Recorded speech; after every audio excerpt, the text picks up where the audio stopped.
classroom when the Yeah, teacher it walks takes in. us almost.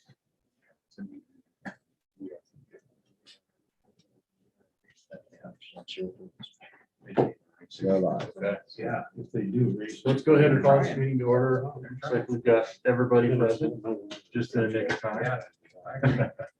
We have a quorum, we can conduct business. This will be our regular meeting, September 16th. Downtown Walden. Thanks for having us, Carl. You're welcome. Public comment period. We had no one that requested comment. Okay.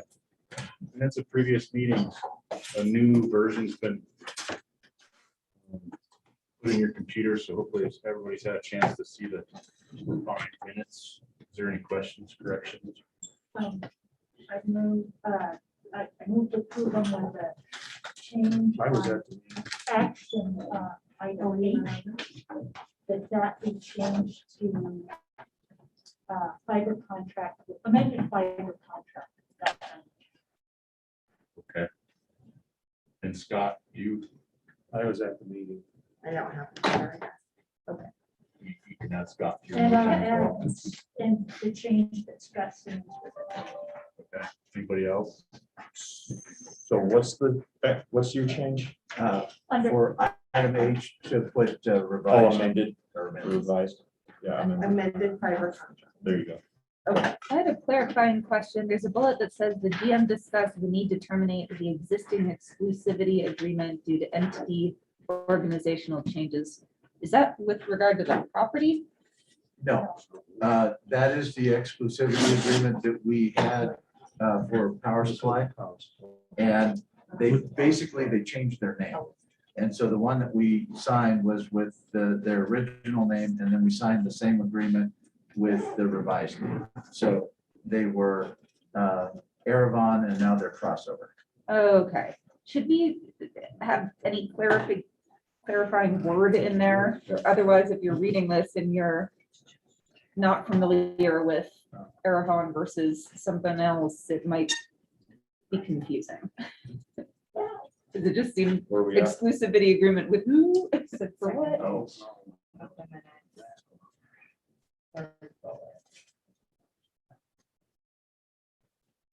we could put in parentheses after exclusivity agreement, power supply. Yeah. okay, so those are the changes Thank you. that I moved to have made to the minutes. You were too. Levi, you good with that? What you said? so just to clarify, to change item H to amended fiber contract, to clarify the wording, add power supply to exclusivity and add Scott. Yep. We have a motion. Can we get a second? Thanks, Carl. Any further discussion? All those in favor? Anybody opposed? Okay, thank you. Attorney's report. Levi. Morning. Morning. You have any questions? We can talk about them later. Any questions for Levi? All right. Manager's report, Mark. Okay, try and be brief so that we can get through the meeting here quickly. Community solar, staff have been working with ISI on the pricing we had received, revised pricing under the lease to own option, and everything looked like we were about ready to finalize an agreement with them, which would include the assurances of certain levels of production of the field. And then they notified me I believe last Friday, that the Biden administration had put restrictions on import of solar panels from China, having to do with certification that there was not slave labor or child labor involved in the making of the solar panels. That's where the panels were going to be sourced from. So they are now working to find a North American panel manufacturer, most likely Canadian, to see if they can get in the production run. they're not certain that they can or when they would be able to do it. The other issue is the Canadian panels run at higher voltages, so it takes a minor redesign of the project. And they expect to have me new numbers by Friday. What we have consistently told them as we've moved along is that there's a threshold above which we cannot go. And they know what that is, so we will continue to hopefully keep it under that threshold. The fiber backbone, the company, the engineering company that we had doing the review of the system, TechServe, has completed their survey of our system, and they have started providing the make-ready work for the make-ready contractor, Altitude. And they have been working on the system, and we expect that the backbone contractor, the one that will actually hang or put the fiber under the ground, will have started this week. Scott, do we know if they actually started yesterday? I do not. Okay, they were supposed to start yesterday, but we'll confirm that. But that is expected to take 5 to 6 weeks for them to complete all of phase 1. So I will pause for a moment to see if anybody has questions on any of the first 2 items. Yes. Just a comment. I had looked into a program I learned about called the Rural Energy for America Grants that offers grants to agricultural businesses and ranchers, including in this area. I finally yesterday was able to connect with someone from USDA, who is our new dedicated representative. And she confirmed that mountain parks could be eligible for a grant of up to $500,000 for the size of the solar project we're looking at. Last year, there were a couple of awards of $250,000 given for similar sized projects. So she would be happy to talk to someone from Mountain Parks if you were interested in pursuing that. The applications are due in March, but they consider them on a rotating basis. So she said the earlier you can get an application in, the better. Her name's Cindy Chadwick, so it's a Yeah, different contact. yeah. If you want to just email me the information, I would be happy to reach out to them to see Great. if they want to give us money. We're always willing to take money. Yeah. Yeah, that's the community solar. I know that staff has been very gracious in working with Kristen and I to look at numbers and look at different things. And the state recently passed legislation that reduces property taxes, so that helped. They made a bunch of different changes to how property taxes are calculated and reduced. That helped the projects. But at some point, I would like us to continue to try to move the community solar forward. We have an idea of what that number needs to be. I feel like maybe at that point, if we can't get to that number in RFP or something other numbers, and then also I think we need to continue to try. We've had a couple back and forth trying to figure out the revenue side of it, because that also can help that project, not just reducing the cost, but the model of how we get people to buy into communities. Just my thoughts. And do we have a contract, an amended contract with ADP yet? We do not.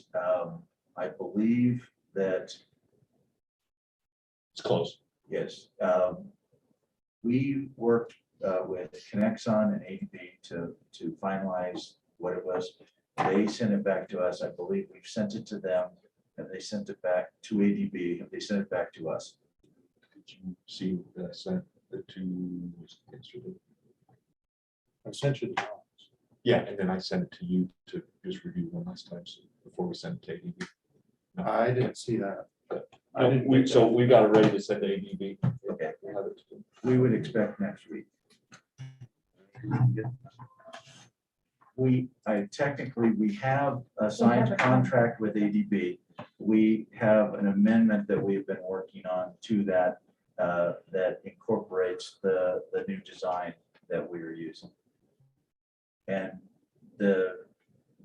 nothing has changed from the the work that they are doing, other than how, and that's part of the conversation between Conexon and ADB to make sure that they both understood what was required. Who inspects that work? Mark? Conexon will be, that is the agreement that we signed with them. They are the project manager on it, and so they will inspect the work to make sure that it is done to the specifications that they've given to ADB. Okay, moving on, Winter Park Land. After last month's meeting and the presentation that we had, I had 2 Zoom calls, one the next day, one the following week, I believe on Tuesday, with Headwaters, the town of Winter Park. There was a representative on both of those calls. Actually, 2 representatives on the second call, and then that individual who was the neighbor in the, or part of the neighborhood. The town had not made any indication of their willingness to participate financially in an offer. And then after their Tuesday board meeting or town council meeting, I got an email from the town manager, and he indicated that at this time that they are not in a position to contribute to any offer financially. However, if for some reason this offer fell through, that they would be willing to work with this group or maybe on their own and make an offer, but it would be potentially substantially lower than the other offers that we've got. Because the town feels that based on the survey or the appraisal from 2 years ago, that the lot is overpriced. The current buyer has until next Tuesday to terminate the contract based on their due diligence. Our realtor talked with, or had communication with them yesterday, and they have not received any communication suggesting that that will happen. But we continue to get interest from parties.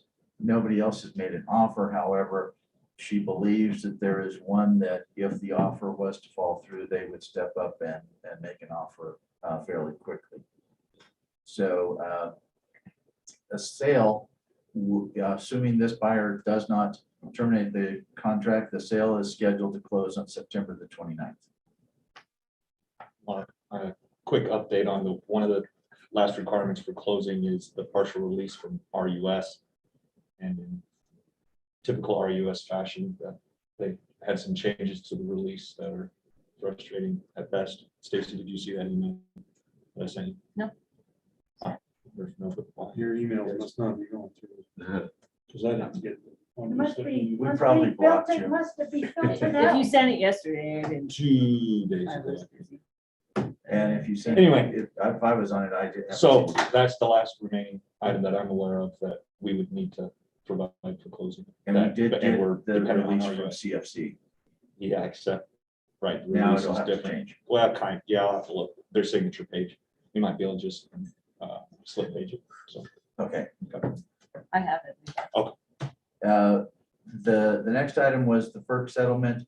I think I've sent these documents out. The judge has suggested a date for the next settlement conference of October the 4th. They're waiting to hear back from the parties as to whether or not that works.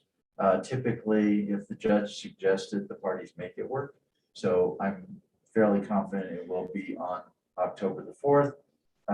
Tri-State had filed its response to the show cause order on July 19th, which included the revised contract termination payment methodology and a motion for an abeyance of the show cause order. In the answer to the filing, commenters, FERC said that in the answer to the filing that commenters had either specifically opposed Tri-State's motion or been silent on it, and that the commenters had raised concerns with the proposed new methodology. So FERC issued an order denying Tri-State's motion to hold the show cause order in abeyance on August the 19th. And I just have a little bit of what they said because the order was long. So It said, while we acknowledge Tri-State's intent to submit a FPA Section 205 filing, which is the new methodology and procedures, we share commenters' concerns that holding this proceeding in abeyance while the commission considers the forthcoming filing might further delay resolution of the concerns identified in the show cause order. We believe the commission and interested parties would benefit from Tri-State's response to the show cause order at this time. And so they basically told Tri-State that they had 14 days to file a response to the show cause order.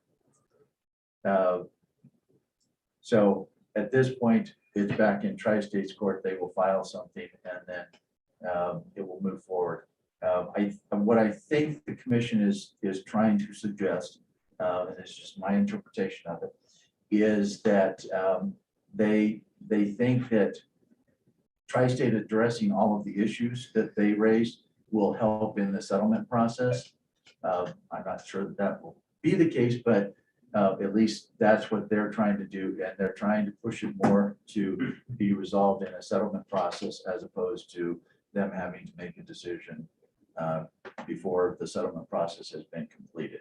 So I will pause again to see if anybody has any questions on the Winter Park land or the FERC settlement. Do you intend to submit comments on behalf of Mountain Parks for this next deadline that's coming up? That is the last action item, which I believe is L, Oh, that we're going to discuss.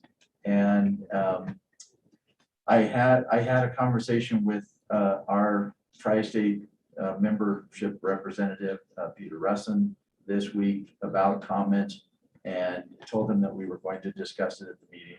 We knew that the deadline was fairly close. He believes, and I think he's probably right, that the commission will take comment out of time, which basically means you didn't meet the deadline. But we will probably need to have some of that discussion in executive session because there are potential legal issues related to it that Levi will explain. Any other questions? Seeing none, I'll move on to the last two items, which should be fairly quick. We have the Whiskey Hill ribbon cutting today at 3:30. It will be followed by a reception here at the office. We'll be doing it in the parking lot, brews, brats, and megawatts, except there will be no brews. There will be soft drinks, and then we will be handing out coupons so that after you have your brat, if you want to go over to River Rock, you can also have a beer or you can get it at some point in the future. Last month, we talked about, and I provided the information from the CoBank board of their nominating committee slate of candidates. We'll need to make a decision, and that I believe is also one of the action items. Then file that by, I believe it's next Monday or Tuesday. And then the last item that I had, we were notified by Mona Neely, who works for CREA and is responsible for the CCL publication, that CREA is looking at making some changes to the way to the cost structure. They have over the years socialized the mailing costs for all of the co-ops, and then it is done on a per, however many you have, you get that percentage of the total. Because some of the co-ops have members that live out of state, the costs are higher than the ones that live in state. We are one of those co-ops. Their new proposal they would charge us the actual cost as opposed to the socialized cost. That would, we estimate would be an increase of about $12,000 a month year. or a year? a year.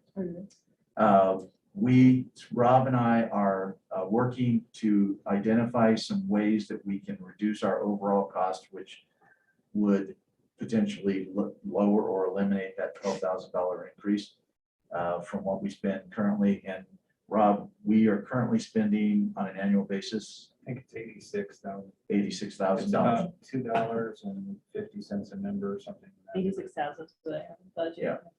So I just wanted to let the board know about that. We will The CREA board has not approved the change, but they're going to look at that later this month.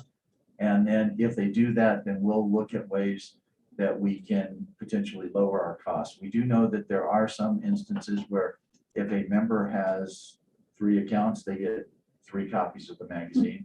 And so we can address that. There are some members that are getting both the electronic and the hard copy, and we can address that. And we think that by addressing those, that we can reduce or eliminate that $12,000 increase and keep our costs where they're at. There's an electronic version? Yes. Oh, And you can get it at Smart Hub too. yes, I need to sign up for that. And I can send you a- can we take these measures whether or not CREA changes? Yes, we're going to do that, but was the impetus for us to have to look at this because, it's not in our budget at this time for the increase in cost. And so we'll do that, but I wanted to let the board know that it is a possibility our cost will increase. Justin, did you have a question? I know maybe a year ago or so, or didn't we do a drive to get people to sign up for the digital copy? in We- some capacity? we I did. can't remember. And it increased it somewhat, but not as much as we would like. So we'll continue to try and especially for members that live out of state, because that's the part, the cost for postage is about twice the amount. So it's 25 versus 13 cents. And with that, that is the end of my reports, unless anybody has any other questions. If not, I'll move into the safety report. You see that there was an incident. One of our crews was digging a trench and damaged a sewer line. 811 had been out there but did not locate the line. And the line was actually 30 inches below the surface, which would not have been expected either. The crew was able to repair the line, and there were no costs damage wise other than the cost to repair it, which was minimal. You see in the report the safety committee activity. They weren't able to meet this last month because of 4 of the members not being available. Loss prevention, our safety coordinator is making more field visits and also conducting more mock RESAP visits in anticipation of next year's RESAP visit to make sure that we have done well in the past, but we hope to do better with this next one. And the last item on the report is the training. We've had the hazard communication training for the staff, and then the linemen and some of our other operations folks did pole top and bucket truck rescue. I believe it was last week or the week before. Okay. And then today we are doing a employee safety meeting. There is a portion of it, and I believe it's in the morning, that's for all employees, and then some additional training in the afternoon, some of which is going to be put on by Tri-State. And then I believe CREA is also sending their safety person up to do some training for us. So with that, unless anybody has any questions, I will ask that the safety report be accepted. I have a quick question that came from, I forgot those emails that we get when we're on board, but it was about cross-boring and the dangers of cross-boring, which is hooking, drilling through sewer lines or water lines and inserting electrical lines or something smaller through it. And then when those lines get plugged up, someone tries to clear them and they break the gas line or the electric line and it forgets them. They were talking about how many, just trying to get a handle on how many of those exist in the US, and it was like, 30 million or something. And so I was just curious what we do. I mean, I know we don't do a lot of boring, but the sewer line kind of made me think about it. What do we do to try to prevent it, given that it seems like 811 doesn't know which located, certainly not sewer. Well, typically, the cross boring is done for road crossings, that type of thing, where you don't want to actually have to trench. Right. And it is, in some cases, you know, if it's going under a highway, it's really difficult to do that because you pretty much have to close the highway. Because whether it's DOT or county, they know, because you have to do the permits, what is under there. So it's less likely to happen. If you are doing the boring for a residential or a business, that's a greater possibility, but we don't do a whole lot of that because we can trench in someone's yard or in their parking lot. There are costs associated with it, but it's not something where we have to close the business down or you can't be at your house while we're doing it kind of thing. But we did have, in Anchorage, we had one of those and it actually was there. It was a stormwater drain and it was there for 20 years until somebody actually noticed it. And it was actually the state that did the boring for us because it was a state road, so they would not allow us to do it.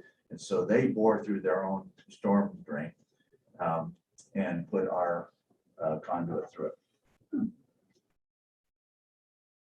So I don't know if that answers No, your I was question. just but- curious. I mean, I didn't think we had a lot, but Yeah, so another safety issue. one of the things, was like asking our contractors if they have cameras, you know, because that is a requirement for if they are going to be doing cross boring, you know, and looking at the opportunity to go down that sewer line and see if they actually hit it with it. Because it is very difficult for them to know if they hit it, especially in our rocky territory. Is there any questions on the safety report? Sorry, I have to. Move to accept. Thank you. Second. The motion is second. Any further discussion? All those in favor? Anybody opposed? Okay, thanks. Discussion and action items. So the first one, it's either one or A, is review of the 2020 990. Stacy, are you gonna? Yeah, we put this in here. One of the questions on the 990 prior to filing it is that the board has reviewed it, seen it. And before they all answer yes, I have to make sure you all have seen it. Bethany and I, who's my county supervisor, went through this. We're both former tax people and talked to Bill Miller, who prepared this, the CPA Bollinger, Seegers and Moss, and we went through, 'cause this doesn't match our financials nor the audit exactly. They have different requests when they're doing the 990. So they have spreadsheets that they have to go through to reconcile from the audit to this. And I'm happy to share that with Dick or anybody else that wants to look at that. But we felt really good that the numbers on this are correct. We had a couple changes. Is actually the third draft, and Bethany and I and the CPA feel confident it's ready to be filed. So I wanted you all to review it and see it. Question, Sure. page 2, we have a new mission statement. That's the old one. Yeah. Oh, we were focused on the numbers. Thank Yep, you. numbers were great. Yeah. I saw that oh. as well. Great, thank you. Sure. Anything else that you guys see? The only other thing I saw, and this just harkens back to one of the recent trainings that I took, where we were discussing 990s, and the class suggested that we all look together at the hours that are reported for officers and make sure there's no significant outliers. And most of us, you know, look like we're pretty similar, but there's one particular board member whose numbers or hours were really low. So I thought that might be an opportunity to discuss how we're going about recording our hours, and maybe clarify a couple of points so that nobody looks like they're spending 5 times as well. Some people might be spending 5 times as much as others, but no one looks like they're not spending enough time to prepare for meetings. Yeah, I think that's really just a reporting Yeah. issue. Okay. You know, especially now that we're trying, Stacy's tracking it on. So Trying to everybody- get it every meeting, so I'm not just giving it to you at the end of the year. Yeah, so everybody needs to really think about what they've done during the month when they're filling that out. You know, I know it's not it's not compensated.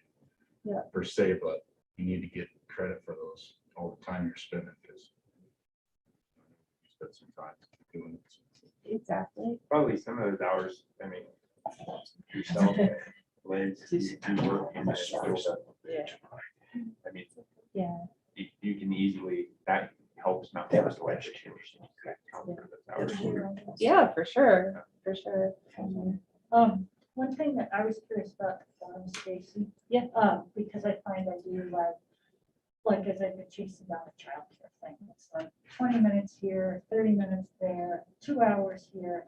And so eventually I'm just like, okay, I'm just gonna say, I'm working on this. I spent between these dates and these dates, this many hours rather than like a That's spreadsheet. fine. Is that okay? Yeah, yeah. And you're recording that monthly on your, yeah. but it's Yep, on so my- you all have it monthly recording, you yeah. can make it easier for you, I don't need Yeah, 20 yeah. minutes, 30 minutes, I'd Even say. though I am a little sometimes. If Mark's good with that, hour or two. Yeah. Anything else? Okay, I don't the think mission there's any statement change. specific action that needs to be taken. No, there Okay. isn't, no, just wanted to review and all of you to have a chance to review it. I'll get that mission statement changed and.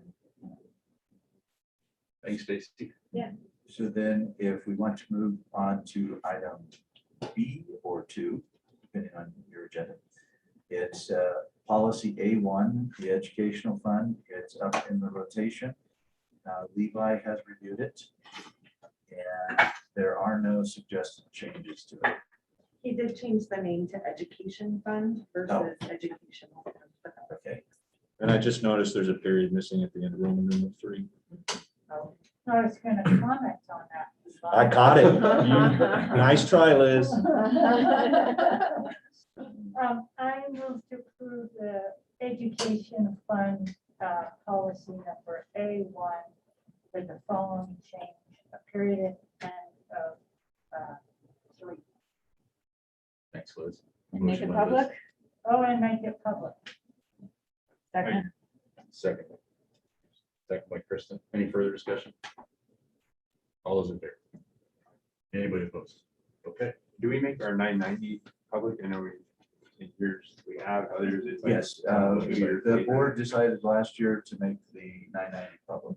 Put it So on. we- It's on the website. It was posted on the website. Yeah, it's public regardless. Yeah, but we make it easier for members to find. Okay, moving on to C or 3, depending on your agenda. Policy A2, Charitable Trust. It is up in the rotation. Levi has reviewed it. And I don't appear, it does not appear that there are any changes that you Trying to made. remember from your. And there is a period at the end of number 3. There is one. Yeah, it looks like there, if you can, so if you see the line over to the left, Oh, in that Oh, line, there was an extra space that I deleted. So okay.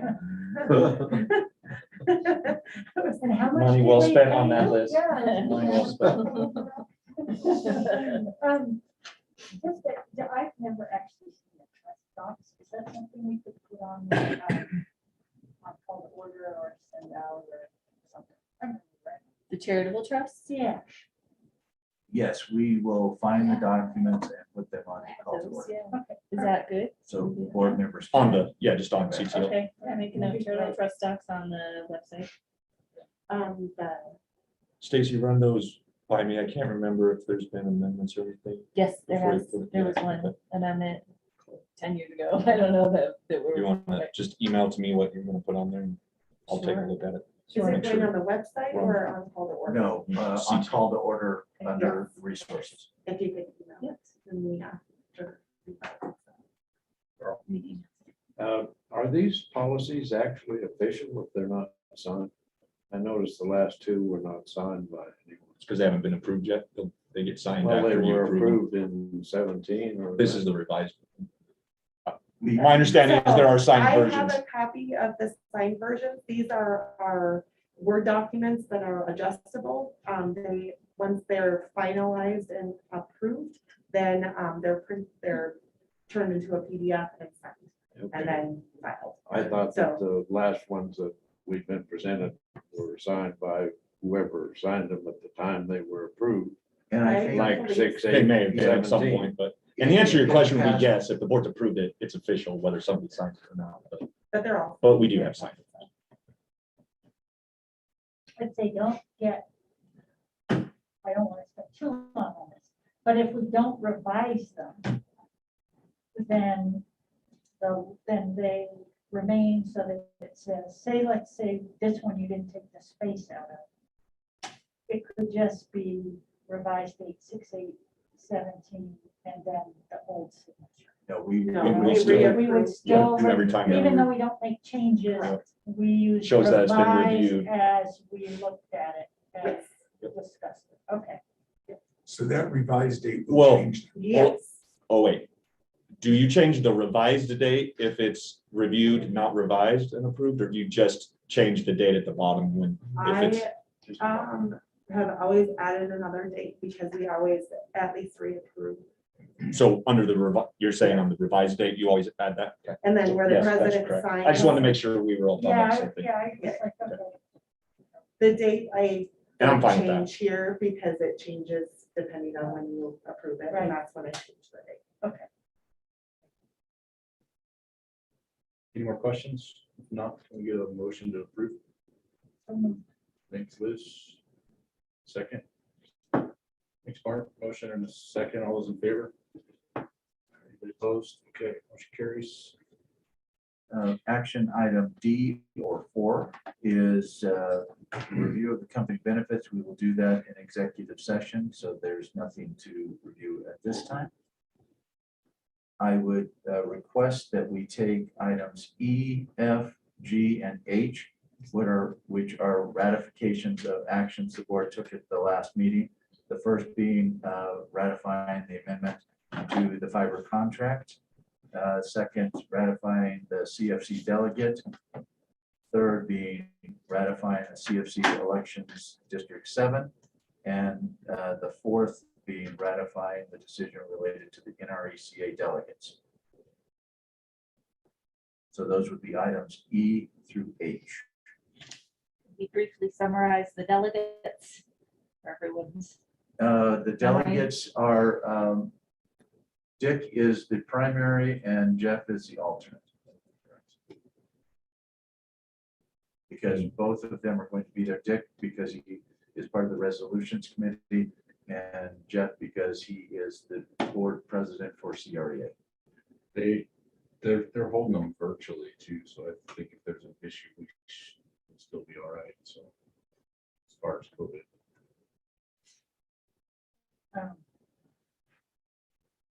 And the CFC delegate is,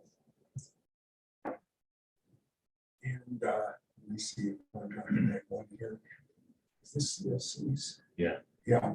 CFC, according to the people deciding who they want to vote for, the only people that were mentioned were Mr. Abel and for Barbara Hampton. So that if there's no objection, that is who I will vote for on behalf of Mountain Parks. but don't we just send the, we have to send the mail. Yes. Yes, but since there was no objection It's already done. to those, that's what was happening. Now, that can, I mean, I don't know whether you can do that, but I believe at the meeting, if there's an objection, you can't change it.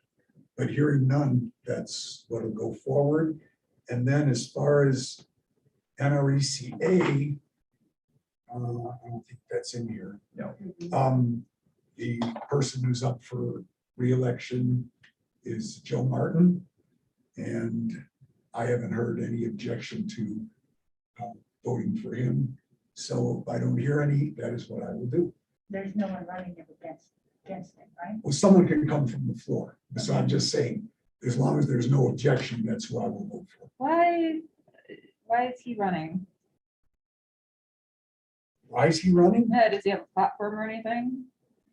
I don't know if he has a platform. He's basically been in the position. He's now secretary treasurer of Nreca. And from what I've seen, he's done a pretty good job.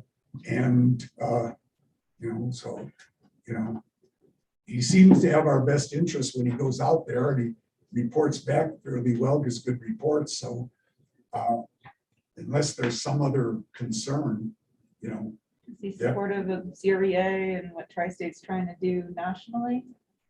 Because I, Nrca and Tri-State and Nrca are a little at odds, so I'm just curious how our delegate to Nrca is gonna be voting.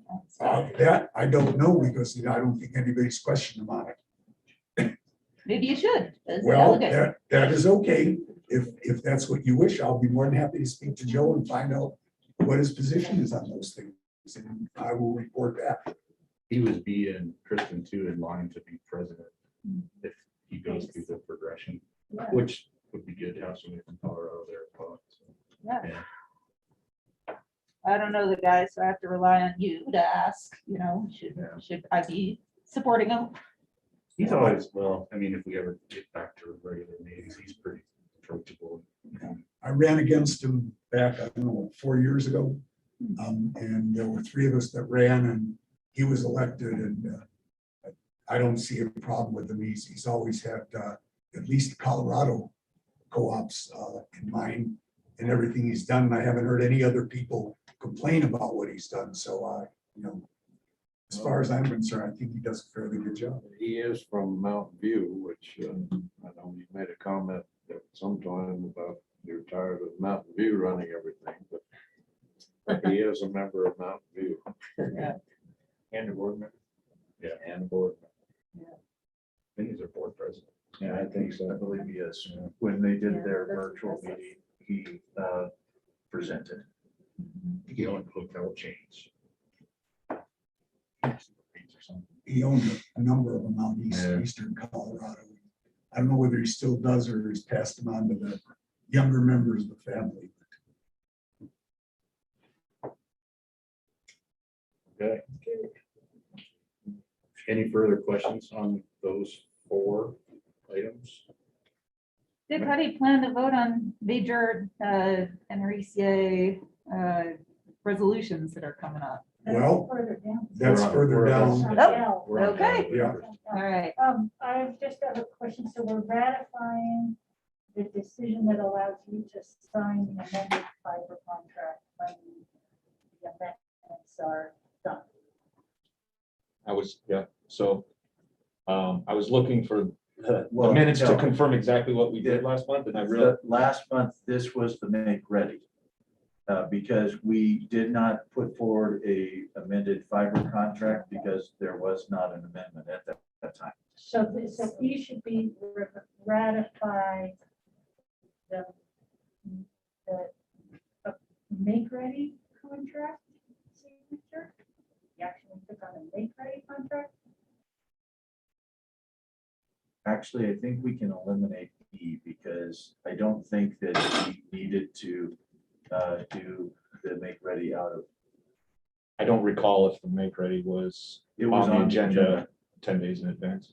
It was, the amendment to the contract was not because we didn't have one. But, and It was listed on the agenda, but we didn't have and one, we still didn't have and we still do not. Relative to this, just because I was looking to see what we'd done, because I was wondering the same thing. The minutes that we approved were the minutes for July, so Yeah. we'll need to. No, they must not have got the right date on it. Right date. No, I think they're actually, I thought the same thing, but then I went and compared the action items from the August meeting are, I don't believe are in there, like the assignments. But Mara and Marie talked to us last meeting, not in July. And there, all the interns were there. So I think it's the wrong date.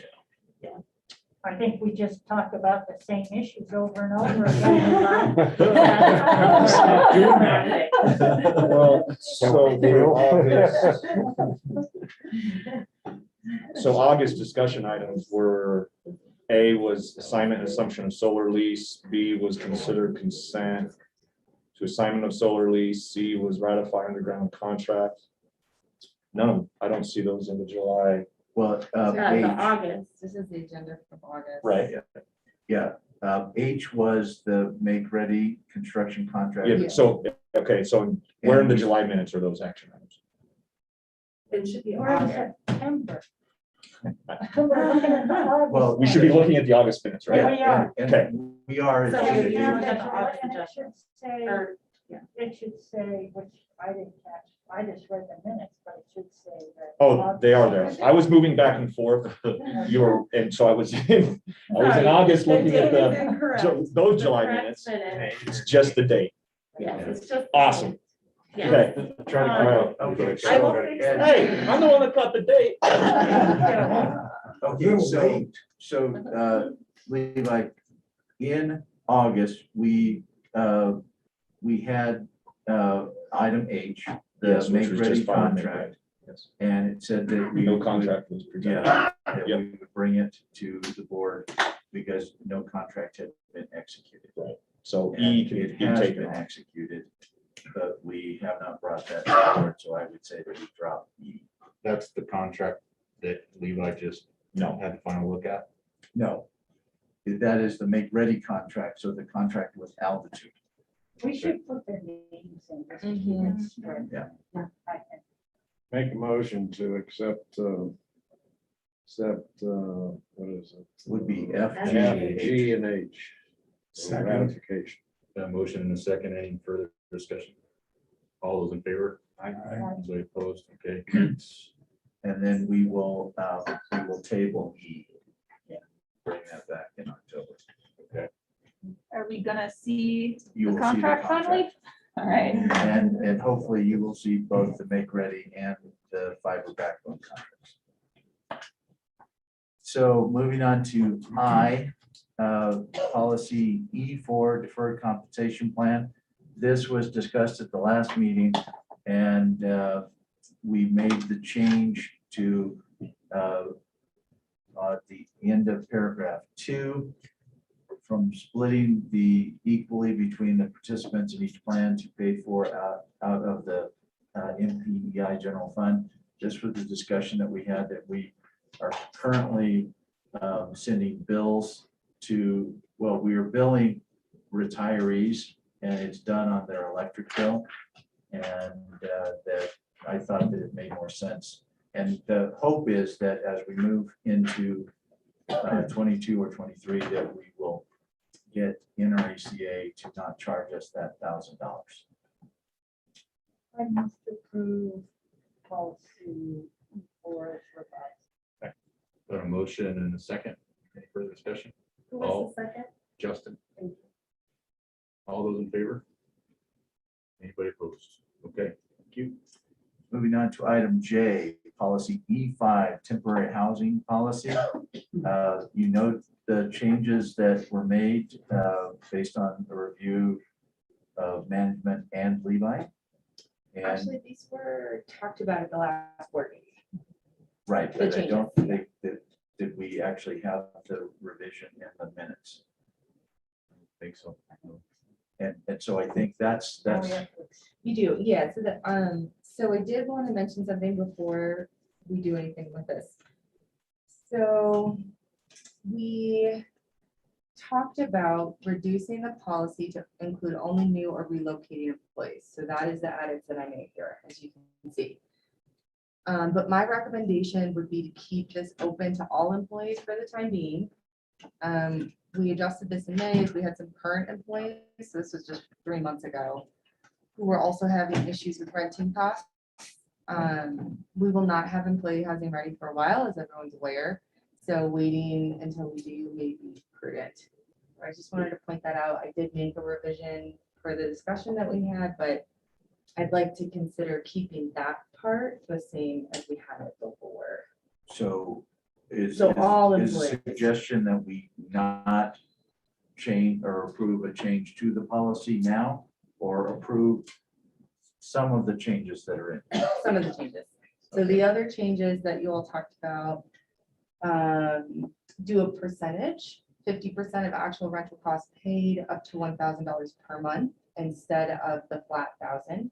So if someone is paying 1,000, they found a 1-bedroom or something that's at that rate, which is unlikely but possible, then we would only be reimbursing them $500 a month. So it reduces our costs a little bit, while still supporting people that may have really expensive rent, like $3,000 a Next change, we talked about the remaining subsidy.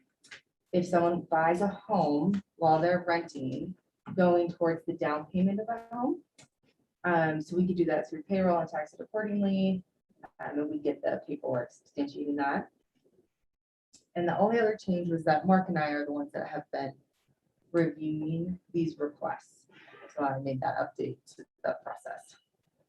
So based on that, the first edits under A, Mhm.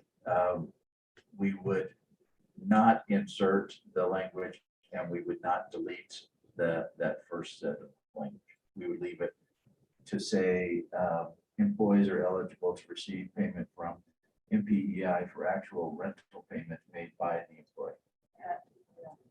Yes. At 50% of actual. So this is for everybody that works for mailbox. And that's to continue with the folks that are in the program. Yes. So For a period of up to 12 months. my question is, we have some fairly well compensated employees. Are they eligible for this? If they're renting, don't own a house? There is no income verification for that. That's I have a problem with that, but to me, if you look at your 990 and you see what some people are making, if those people are eligible and this becomes public, I think you're gonna have a problem. So I'm not in favor of doing that. You specify, would you be more comfortable if you specify non-management employees? I think that would be better. Non-supervisory would be. Yeah, the one- Yeah, I mean, you know, non-supervisory. If you have somebody making $130,000 a year and they're renting an apartment and you're giving them a subsidy, you're gonna have an outcry. Because this is not our money. This is somebody else's money we're spending. And, you know, that's just personally how I feel. So however you want to adjust it, I don't think people that earn that type of income should be eligible for a subsidy. What do you estimate the expense to Mountain Parks by opening it up to all employees, All right. including management? I So mean, it's open. We've had 2 additional employees take advantage of it. And they're non-management, non-supervisory employees. But if you're gonna open it up to all, do you have a projection? We already did in May. So that was the change we made in May, Okay. was to adjust this to all. So we've had 2 employees that are currently new, current employees that are currently using the program that were new after we made that change. Okay. And Dick, to address your point, I understand what you're saying. I think that where we have had some of potentially the higher compensated employees that have participated is it was when they were new employees and they were moving here. And I believe in both cases, they still had a home that they were paying for in their previous location. And so they basically were carrying 2 either mortgages or No, rental. I'm not questioning what we've done in the past. I just think the idea that you have a policy that applies to people making in excess of $100,000 and you're giving them rental assistance, that's contrary to what I consider co-op principles. I hear what you're saying, Dick, but I also hear what Mark's saying. Let's say we are trying to get someone who's in a supervisory position to come to Mountain Park. and That's they- new. Those are That's new. new. So should this say, new employees? Should we just make a distinction between existing supervisory positions and new supervisory employees who are new supervisory? You could address both of your points by just changing where you insert that may provide a rent subsidy allowance to a new or non-supervisory relocating employee. Right. And then you restrict the subsidy for existing high-paid employees, but you still leave it open that if someone's new and relocated even to a supervisory position, they could get it. And Levi, when we say may, you want to listen to what, you want to think about I what Kristen was saying? I was, but that's gone now, so go ahead. Well, another thing in that sentence is may provide. because we say we may provide it, are we obligated? Well, the way I read that would be, that's the first sentence, and then the rest of it says, under what conditions you will provide it. Okay.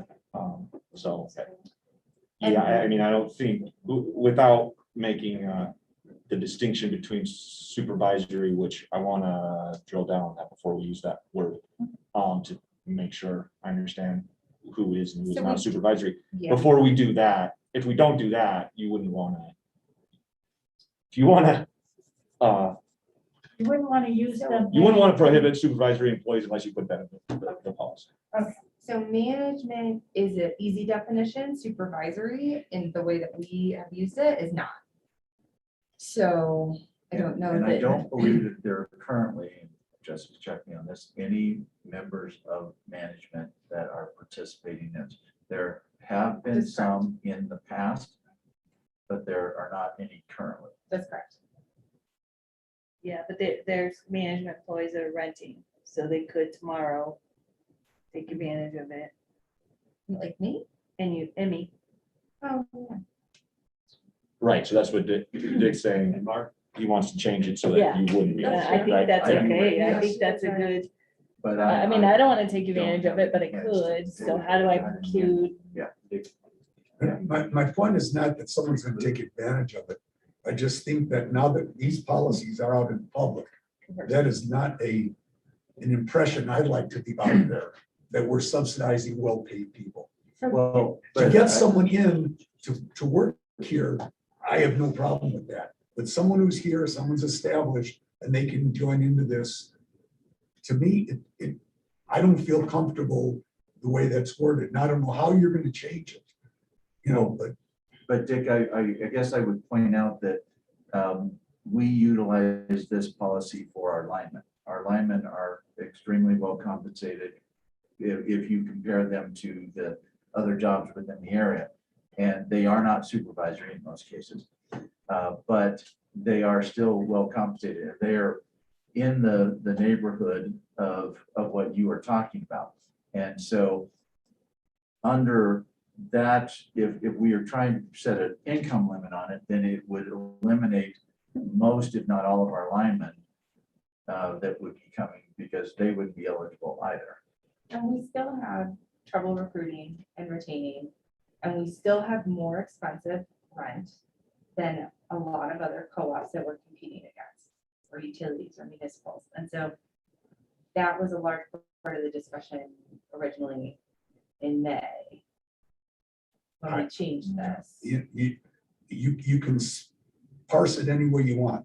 Someone making $100,000 a year, I don't care what their position, does not need rental Yeah, assistance. but Nick, the whole point of this isn't whether someone needs something or not, it's whether or not Mountain Parks can get the workforce we need to keep the lights on.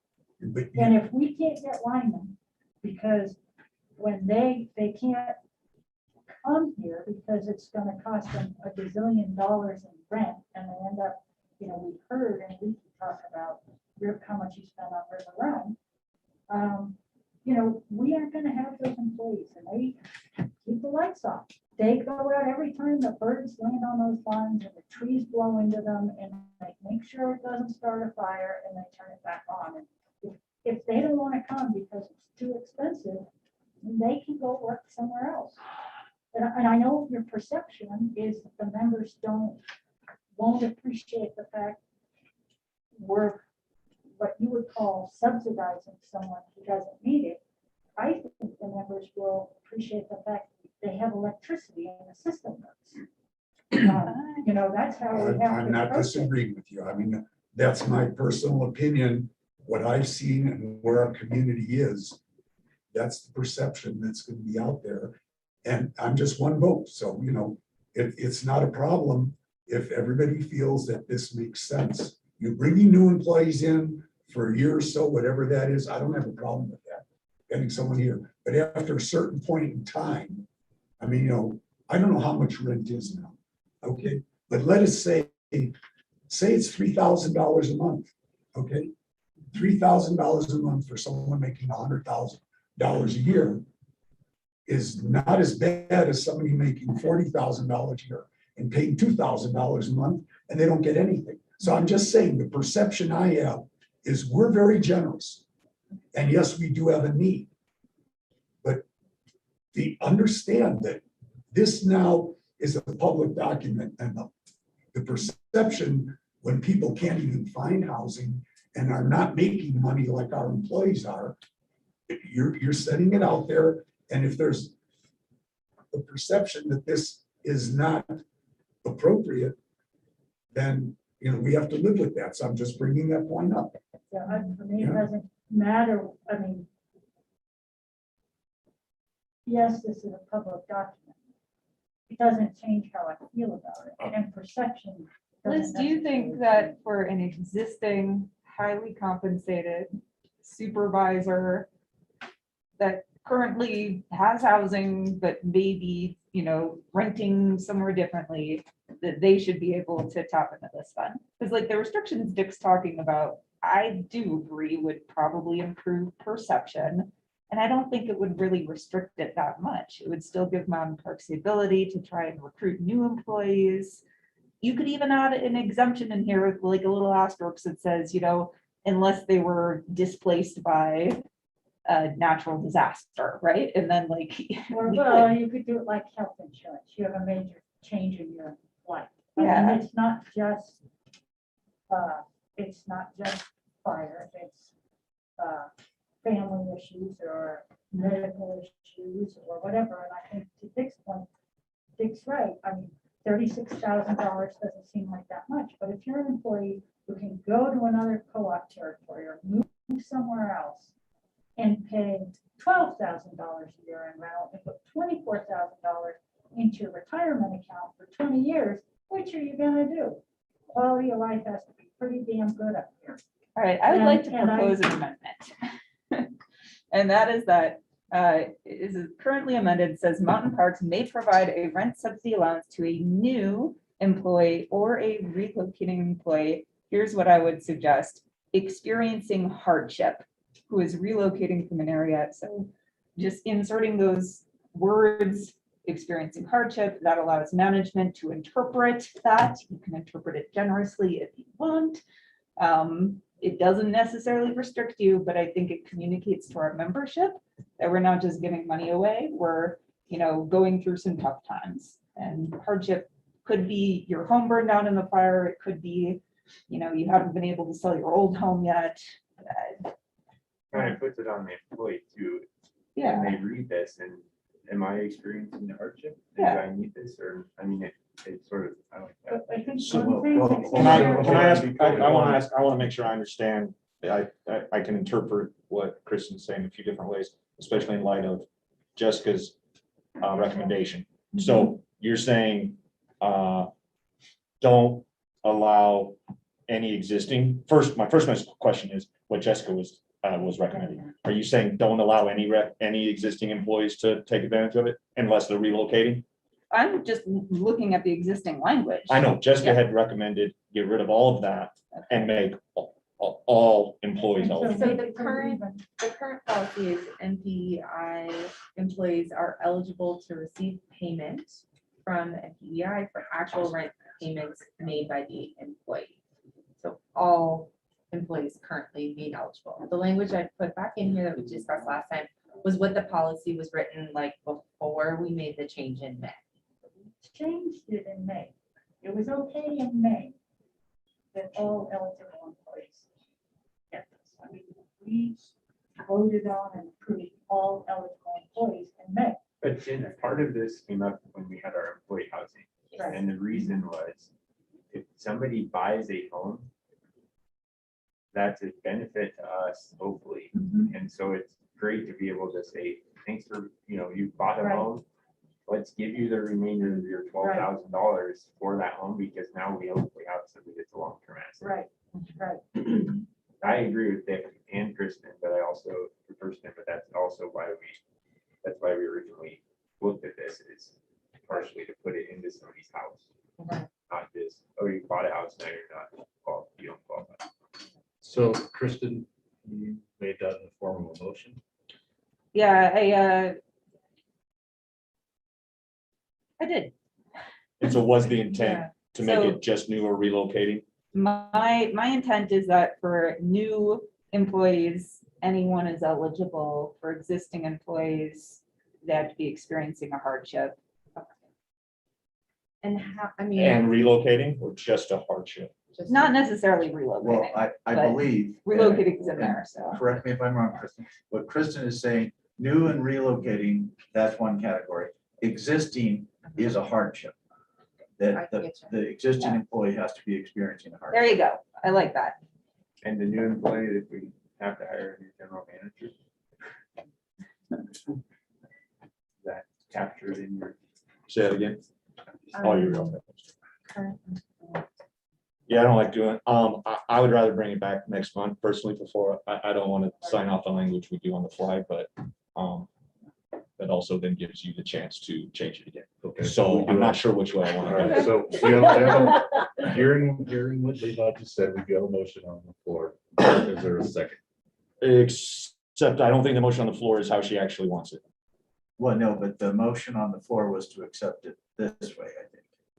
No. Was to accept it with amendments. Okay, Levi's suggesting that we table this. I Well, retract my motion then. Let's do this. I think I can get on board with this language and that will accomplish what Kristen wants. Give me a second to think it before I say it. Yes, Okay, let's come back to this. other okay, meeting. so let's move on to K, the Child Care Community Partnership Opportunity, I think is what that says. Yes. So Liz, do you want to speak to I'll this? just speak a little bit to it, back in the spring, Justin and I went and met with Katie Hale, who is the executive director of Grand Beginnings. And they sort of help coordinate childcare, early childhood education opportunities, including they help with a facility up here in Walden. And we were mostly interested to know, we did it because we were interested to know whether the educational fund, if there were things the educational fund could do to help the problem of lack of early childhood education in our service territory. And at that point, Katie had told us that there would be some opportunities coming from the various stimulus bills that had happened. And so Justin and I were kind of like, well, we don't really know, there's got to be other money coming in. So Katie sent me an email a couple weeks ago just saying, hey, there's some opportunities. Here they are. So I thought. And we also asked Jessica to find out how many children in Mount Park's employees have that would fit within that age group was about 14. So. So there's a webinar tomorrow that Katie had provided information for, so I'm gonna attend that. Liz, do you know how we find out how our tax status would be treated under, like, how, like, Oh, that's it. That's as far as, maybe the webinar? will yeah, tell I me. think you could Okay. ask if so we're not for profit. I think, so one of the two programs, one is really quite a large, you can get up to $800,000. They're thinking that companies will build or buy facilities and get them up and running. And so that's the webinar that Jessica's attending. Then there's a smaller piece of funding from the state that could help expand existing ones or do whatever. And I think she said that was up to 50,000, but she thought the state was going to increase it to 200,000. The one that Jessica's attending, apparently there's a kind of a group that does this that's nonprofit, but it's made up of, it's paid for by businesses who are interested in having early childhood care. And they help you through all the licensing approvals and figuring out which kind of, how you're going to set it up. Are they going to be employees? What other small businesses can send their employees' children? Kind of fee structures, all of that. So they provide a lot of guidance. I don't know if it's something we're interested in. I know it's a big need in the community. It might help us keep and attract employees. It's something that, if you you're an employee and you have kids and you don't know if you move to Mount Parks territory, if one of the parents is gonna have to stay home, that increases your ability to earn money, make your go things. So, having that might be something worthwhile, but it's kind of what the staff feels like. And the board. Justin, you want to add anything? No, I think that's. I guess Jessica's going to attend the webinar tomorrow. Do we need to take any action on this today? There's also a design lab that I have to apply for by September 22nd if we want to explore it. So I think I'll do that. I don't think there's like cost to it. So I don't think so. Okay, so more information Yeah. purposes. I mean, did people, I'm curious this, hear what others think about Mount Parks trying to do something. Seems nice. Definite need for it. But that, I mean, I still go back to, I don't think Mountain Person needs to be the one facilitating educators and things like that for sure. I would prefer that we were not, like that we were like a subsidiary or something in a partnership in the school district or somebody else could take it on. Yeah, absolutely. We have enough to go on there. Jessica, you good with that? Okay. You So if we just, are you ready, Levi, to move back to E5? Yes. So, if you are, Yes, go ahead. Jeff, you good with that? Yep. Okay, E5. So what I would recommend is leaving the language as in your board packet, as revised, and then adding after the first sentence. So it's 1, 2, 3, 4, 5, 6, 7 lines down after the word months. We would add the following language. Existing employees experiencing a hardship are also eligible for this payment. Period. The general manager shall determine whether an existing employee's hardship merits payment. Period. That, Sounds good.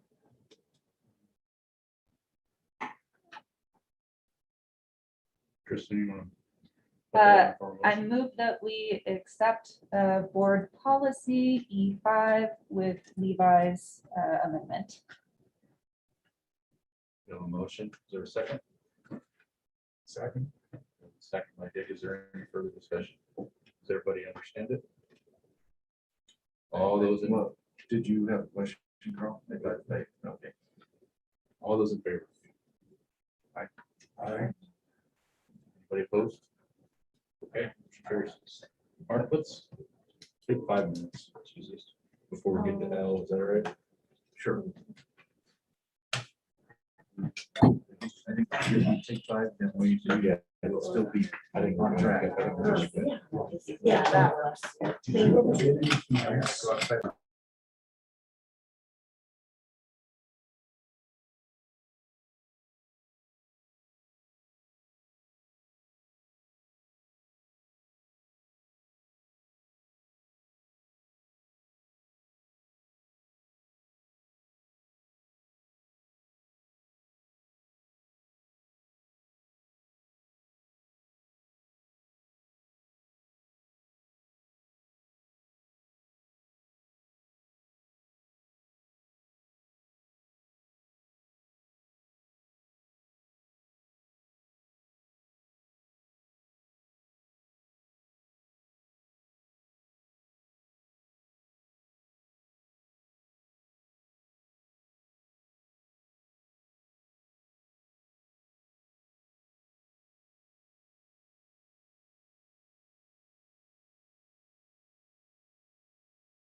mentioned. Yeah, I muted it though. Okay. I think we are live now. I do too. Okay. Okay. CCL's not So- gonna get back to, what are we doing? We are on item L. He's calling me. Postage is Budget just- increase we can't handle, so Hello. we're back in session. We're on item L, so let's start with the Nreca resolution. So Dick, I will let you. I don't know if everybody had, this was forwarded to you. Hopefully you've had a chance to review it. Aside from that, there was another memo that came to me that the Montana co-ops are going to introduce another resolution. And has to do with sage grouse. Listing it again in a, I guess, a different way that may create a problem for some of the co-ops. And Montana is trying to put in a resolution to say that the plans that are in existence now are adequate. And I haven't seen the exact wording, but just an overview of it. And I can't give you any more information than that. Unless there's someone has a problem with that, I can make notes on what the concerns are, but that will come up. And I imagine if it's worded correctly, it will probably be passed on to Nreca. They actually reached out to someone who knows who's more in the biology industry, to get their take on how it was worded.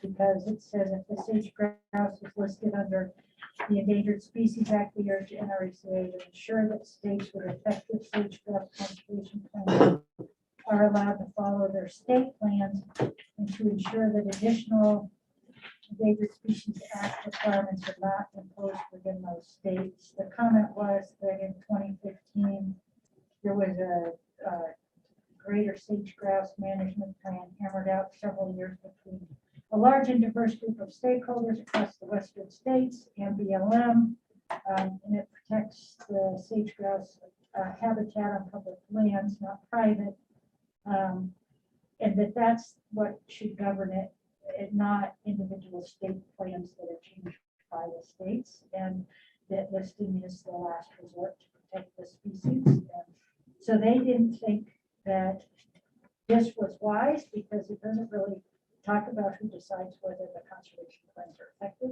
Like it gives the state like. Right, but the problem is it hasn't really been codified as a resolution. Right.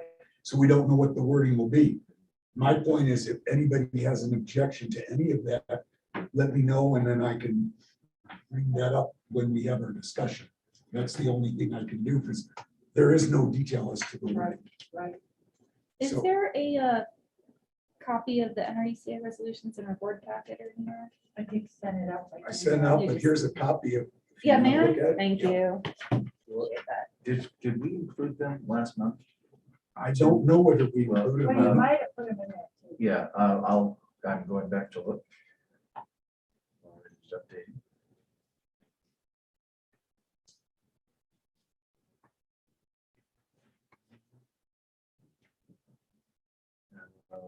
It does not appear that they are in there. Something I forwarded to, I believe, everyone. But And it seems like they get whittled down. yes, quite a bit. They have 2 new resolutions and I believe it is 7 amendments. And the details are in the packet.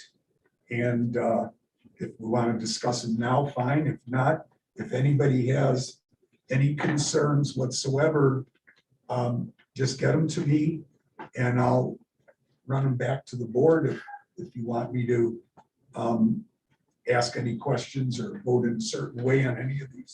You and Carl could probably educate us a little bit about preference power customers. I can't hear it. Preference power power. customers Preference power customer. in the Federal Power Marketing Administrations. Is that another phrase for WAPA's Yeah, allocations? WAPA's preference power. It just says that they We oppose the sale, transfer, disposal of federal power marketing administration, like the talk that WAPA will be privatized. But then it says they want to ensure that preference power customers maintain cost-based rates. And I was like, I'm just not clear on what, I'm guessing that those preference power customers are GMTs and co-ops. I would make that same assumption. Members of GNTs or co-ops. They're typically public power entities, so a public utility district, potentially a water district, co-ops, that type of thing are the customers. So like a EPA, Bonneville Power Administration. Preference. Right. Yeah.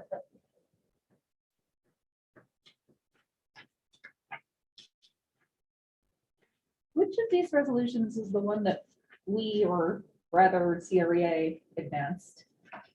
I think it's a stranded assets one. Yes, Yeah. that's more, was more tri-state. I think. Yeah. Well, and then there was another one that came from. No, it didn't fly. No, it didn't go. Yeah, I think that's it. It's support for financial Yeah. relief for. Right, premature that's- So is that the retirement. final wording of it? Oh, That would yeah. be the final wording unless there's wordsmithing at the meeting, which usually happens. Okay. I would just urge you to try and get it across as is without too much middling in it. I think it's pretty tight. Yeah, it's been gone over and over and over. The tri-state's changed it a few times. What they really done this time, which is nice, if you've ever looked at some of the others, normally these are a page to a page and a half for each one with explanations and everything like that. And then somebody sits there and says, well, which I did one year, biofuels and ethanol. And I asked them, I said, ethanol's a biofuel. Do we need the word? And they talked for an hour and a half and they struck the word ethanol. That was in the meeting proposal. The following day when they had the vote, 3 minutes, it was back in. So I learned, don't mess with ethanol, regardless of whether it makes sense or not. It's a very touchy subject. Most of the things that happen there, unless there's really a large group that doesn't like this, it's just wordsmithing. And it usually doesn't change much of the meeting. It's a nice discussion period. And that's the kind of the position or the position that the stranded asset resolution is in, is because most East Coast G&Ts still have coal and they're not interested in getting rid of coal or having the perception out there that if we do, we want payment or whatever, they don't want to get rid of coal. So that's why Nrca put that strong. We'll see what happens. Yeah. Well, it says voluntary, so. That may change. Those are the little things, the words that do I change. think, on this one, I think we have, I certainly have strong interest in seeing it try to do it as close to the original language as possible. I think Nrca and Tri-State, CIA spent a long time wordsmithing it, and to have people who weren't in the room necessarily during that, or maybe they were and they didn't get the choice of words in there, try to reinsert them during this time. And, They didn't go in, so yeah, they held pretty steady, but That could happen. that could happen. I feel like it's an attack or something. Yeah, well, I think that this is, Yeah. Well, in our regions, I don't think we'll have a problem. But what happens is we adopt it, and then you have another region that doesn't adopt it. And then depends on where it goes. Then it goes back to Nreca in January, and they try and make a decision. So, Goes back to Joe Martin.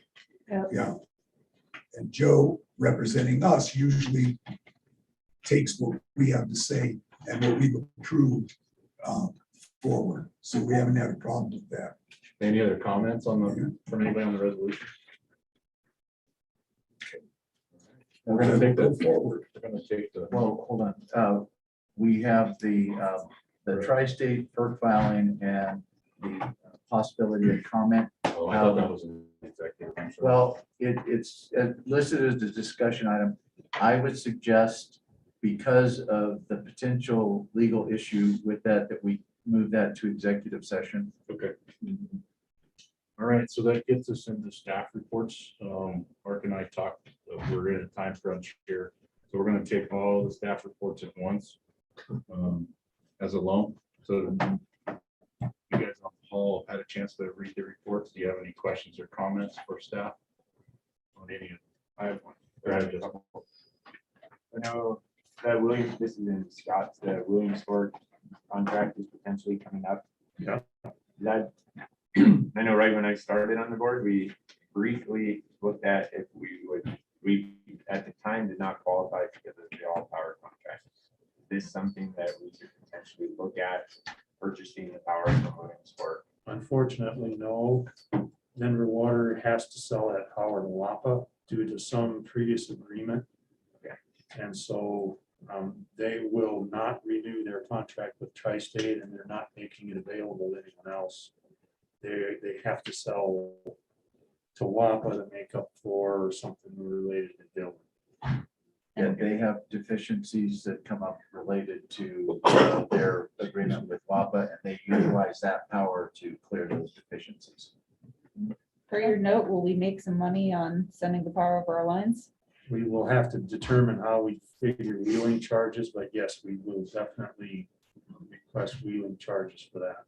And do we currently get wheeling charges? How are we No, still pay? Tri-State We will don't not. have, yeah, we don't have a wheeling rate. And remember when we had it, didn't we get struck with the bill for when we had equipment there? And if we ended up having to pay for all that? Yeah, now we fixed that in the new agreement.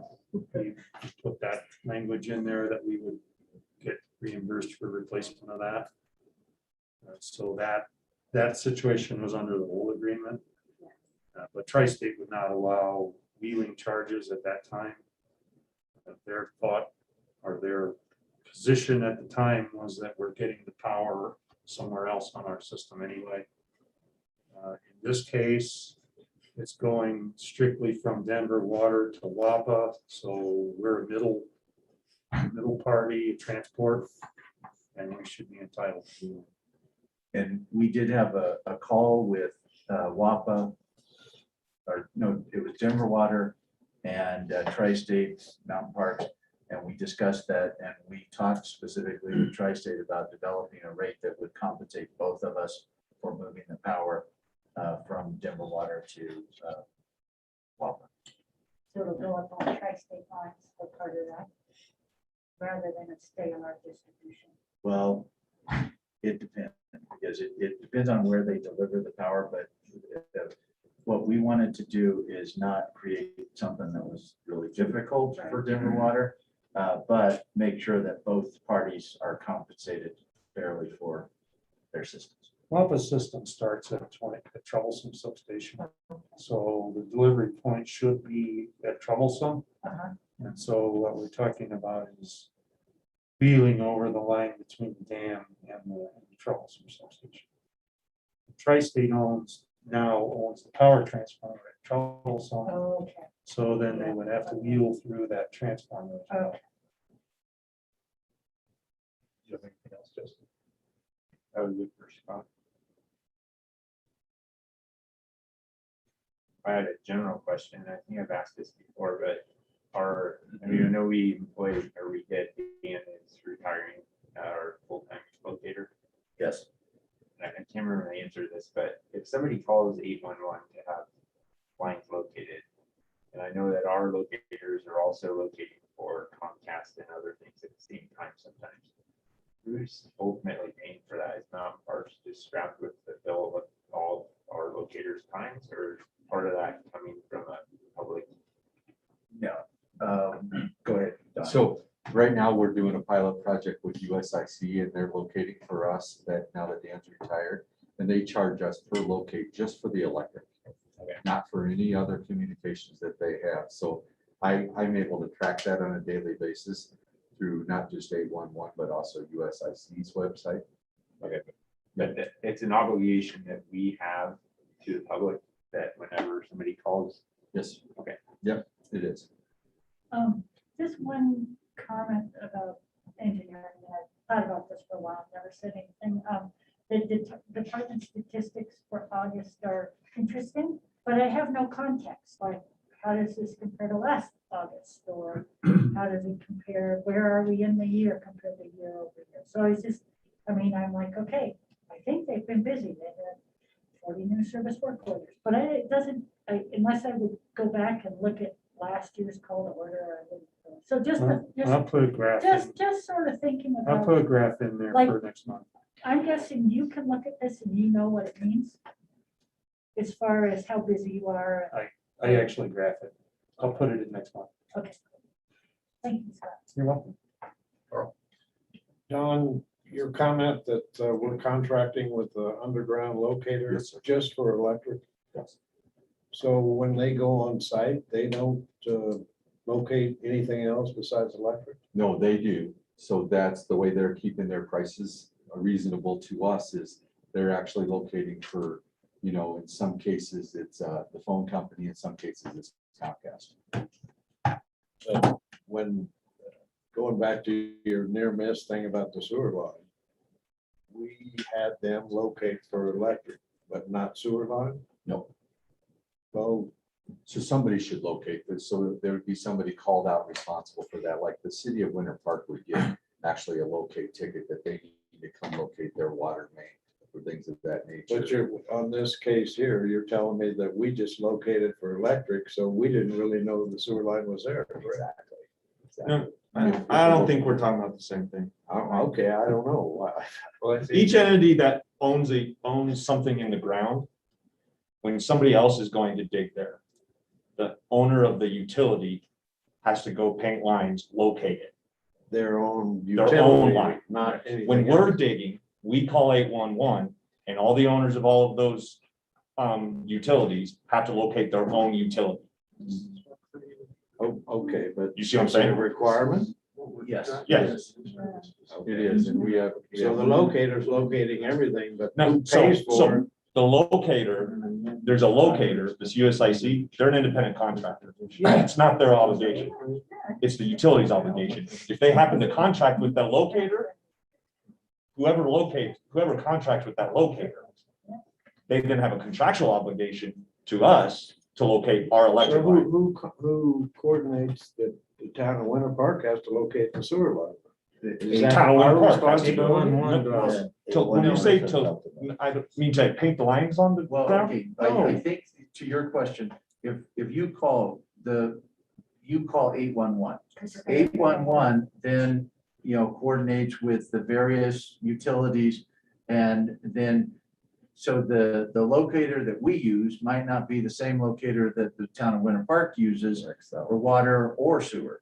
And so, and then Excel for gas. And so it's the call to 811 that coordinates that, you know, they will give us a ticket and say, you know, that you need to go out and locate your lines on this particular piece of property. They will most likely also give a ticket to Winter Park for water and sewer, for Excel for gas. So 811 is the coordinator. Yes, right. Okay, that's what I didn't know. I think. Sorry, I didn't Right understand about what you that. meant by coordinate. Well, if Mountain Parks goes out to locate the electric line, or I call to locate a gas line, I don't care about anything else. I'm interested in the gas line. If That's there's not how it other works. lines there that I don't know about. That's not how it works. You call Well, and that's 811, what I'm, yeah, You Right. need to call, if you call 811, then everything gets they located. should look at. okay, where that's you that's what are. I was missing. Okay, Should, understand doesn't that. always. I don't think I can find. As it. I learned. Right, everything is legally required to be located. Yeah, And and maybe it I does was or not. trespassing a gas line That- that went across their property. Yeah. one of the Okay. complications Thankfully, with we the didn't. gas lines is that some of the gas lines were put in by the actual owner of the property and not by Excel. So Excel could locate their line. And I think it was Fraser and Winter Park, there was an issue where Excel went out and located theirs, but there was also a line that was put in by the developer. And that was the one that ended up being cut into. So it's not a perfect process. Justin just brought up a point on this. can locator locate PVC lines and, or whatever, like sewer lines are made of? So a lot of times the sewer line, you know, it'll have some steel in it, or they'll put a tracer wire with it. And that's the best way to do that. So you could hook right on, just like a gas line. It's PVC, but they'll bury a tracer wire with it too, that they can hook right on to. Okay. A lot of the old stuff doesn't have that, but that's. I was like, yeah. You get the widgets. Old tile lines. Okay, does anybody have any more questions for staff on the staff reports? Are we, on the Asplund, are they spraying on pipeline? Yes. Yeah. But they only spray within the Right away. Right away. I had a question for Stacy. Stacy, with where the budget is and the total patronage, are you anticipating any deferral for this year? Because I know we have to use some of the deferral from the prior year. Does it look like we're gonna use some of that and also put something back in there? I wasn't planning on it because of some things we've talked about in past board meetings about. The ways of addressing that without having to defer it. Okay. And then with this, we're looking at utilizing some of this for some of the items that we're talking about, fire mitigation, things like that. in the next budget. Cash wise, yes. Yeah.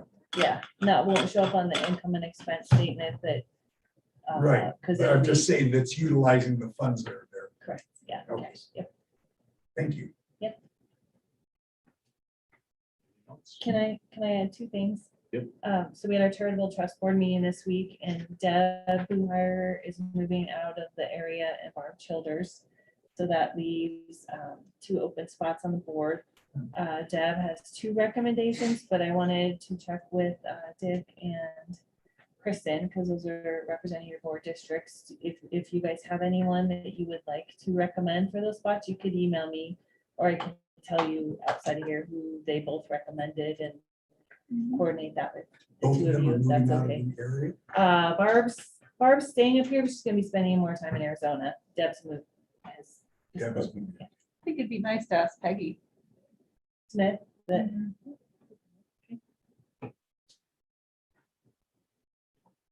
Okay. Looks like we're down to bills for payment. Any questions on the bills?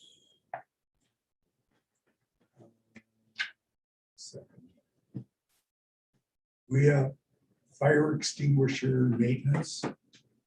Yes. How many fire extinguishers do we have? I believe it's somewhere between 50 and 100.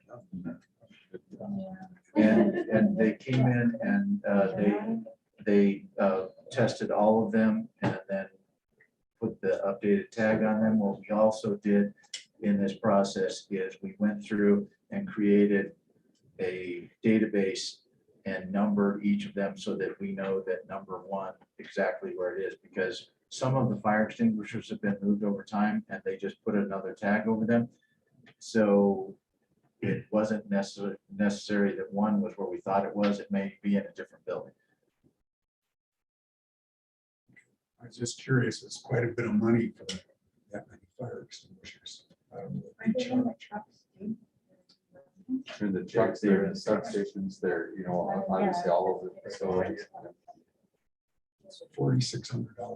Just- Cheaper than a fire. Oh, Maybe you can open up your own business. Yeah, right.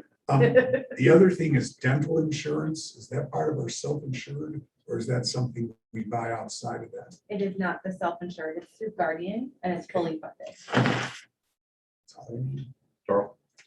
I had a question for Rob on your report, Yeah. page 3, about the solar farms and whatnot. And I don't remember, I know we had the kind of a sheet that said, you know, we need to meet this kind of production level to make the 20-year payout and that $1 million return to the members. How do I find that on your report here of Whiskey Solar, and Fraser, Whiskey Hill and. You mean our ROI on, The capacity factor. oh, the. Well, that's part of it, Yeah, yeah. that's part of it. Yeah. We had to Actual meet, generation. we had to meet a certain threshold of Oh, okay. production every year worth so much money to pay off the loan and make money back for the members. I can, so I can add that. Yeah, I think what we can do is, he can add it for every year, but it changes every year. I'm And, sure it and does. so what we can also But do is as put long that, as we're on track to. but we can put it in the actual document with all of the years within the board packet or the resources that are here. And then for each year, Rob can add it so that you can see on an annual basis where we're at. Okay. And I think, Carla, it's not just the production, it's the production. For these two projects, because the policy 115 amount is different by month, it's actually how much it produces in the months and what that revenue for that month is that adds up to that average payment for the year. And So that's what I'm concerned about, or would like to have the knowledge of, and I hope that you express that today at the dedication. I don't know who's going to attend, but that we're on track, because it was one of my points to, if the members have to subsidize this, I'm not in favor of it, as long as it pays for itself. 0% interest loan was a bonus to that, but I'd just like to be reinforced that we're on track, that what we projected is that they're paying for themselves and giving a return back to the membership. Yes, and actually I will be expressing that, and it will be at the reception here, because we expect at the actual ribbon cutting, it's just going to be us, the representative from the town, and then the newspaper. And then any public will be here at the reception here. Okay. This might be a good opportunity to bring up a little of that research, like Liz was mentioning, the new law in Colorado that reduces the tax rate on solar doesn't just apply to new systems, it applies to the existing ones too. And when we reran the numbers with Stacy, it saved over $500,000 on the proposed new project. So there's the potential that we could save as much depending on the mill levies for the other ones too. So that's pretty We good. have to apply for it, or No, it's automatic. it's automatic? Yeah. we just Well, have that's to a part, certainly Yeah. a part of the deal. Yeah. we just have to watch. I just, this is off, a little bit off subject, but is it, who has the insurance on the actual solar? And the reason I ask this is when the recent hurricane went through, it destroyed one of those wind farms. It is And they- covered under our property insurance.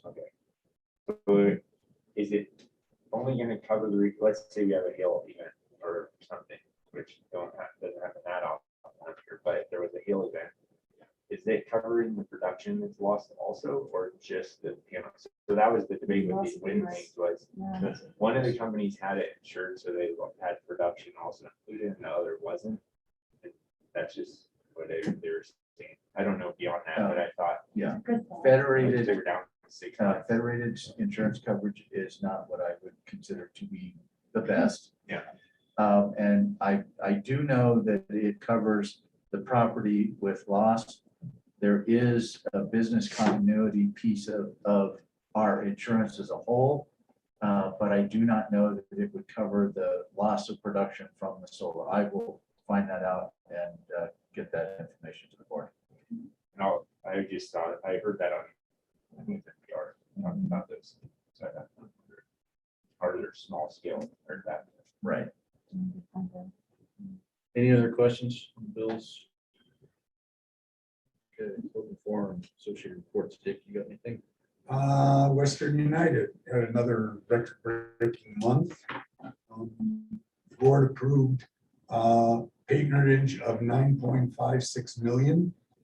And a total of 1.65 million is being distributed as cash.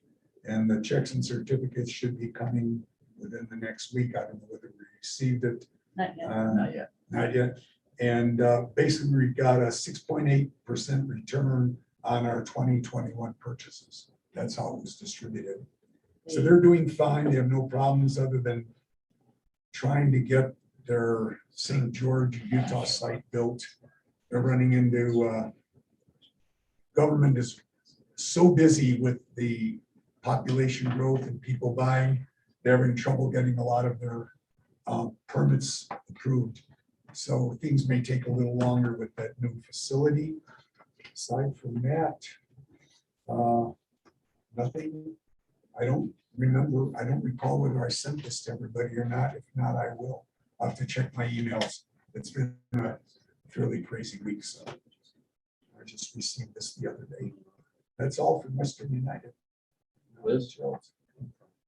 Green Power met, approved some more rebates and talked briefly about Mark Kane, talked about community solar a little bit and where that project stood and some interest there to try to figure out how to make it happen. Whether it's something we talk about, can we put some green power revenue towards it? You know, we've got some good brains on that committee, and they may have some different ideas on how we could get more revenue out of our members to help make the project go. What else? We talked about weatherization, and since then, Rob and I had a follow-up call with Energy Outreach Colorado. They've already done a bunch of projects here. Then they just asked that Mountain Parks submit those measures that were done to Tri-State, that the Tri-State rebates passes through Mountain Parks and goes on.